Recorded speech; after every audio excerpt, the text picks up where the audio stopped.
Nakitang patay kaninang umaga ang isang batang 8 taong gulang na nawala kagabi sa Sipocot, Camarines Sur.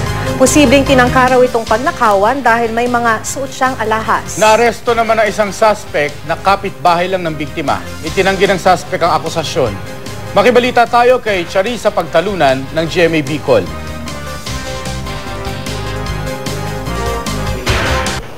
Labis ang galit ng lalaking ito sa sospek sa pagpatay sa kanyang anak. Sinugod ng lalaki ang sospek nang abutan niya kaninang umaga sa Sipocot Police Station sa Camarines Sur. Ayon sa pulisya, nakita ng isang residente ang 8 taong gulang na si John Bernard Daliho na wala ng buhay. Base sa impormasyong nakuha ng pulisya, pulisyang nakitang buhay nang magpaalam kagabi na maglalaro sa labas ng bahay.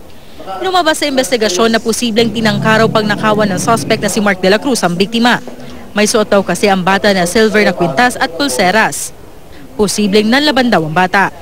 Hindi nakasigaw dahil sinakal sa naisip-isip ko, mas mabuti pa kahapon, hindi ko pumasok. Hindi ko man alam pala nang mangyayari sa anak ko.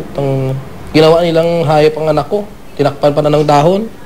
Pag nauwi ako, anak ko agad ang hinahanap ko. Di, pakarating-rating ko lang po, naglibot na ako agad.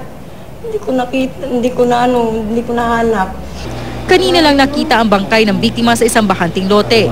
Kasunod nito, may ilang saksing nagturo sa sospek na kapitbahay lang din ng biktima. Agad siyang inaresto. Base sa records ng pulis, ilang beses nang nasangkot sa kaso ng pagnanakaw ang sospek. Mariin naman niyang itinanggi ang mga paratang. Hindi po. Hindi ko talaga po gigibon talaga yan po. Maabon na lang po ko kung magandang tao. Nakatakdang sampahan ng kaso ang sospek. Isa sa ilalim naman sa autopsy ang bangkay ng biktima.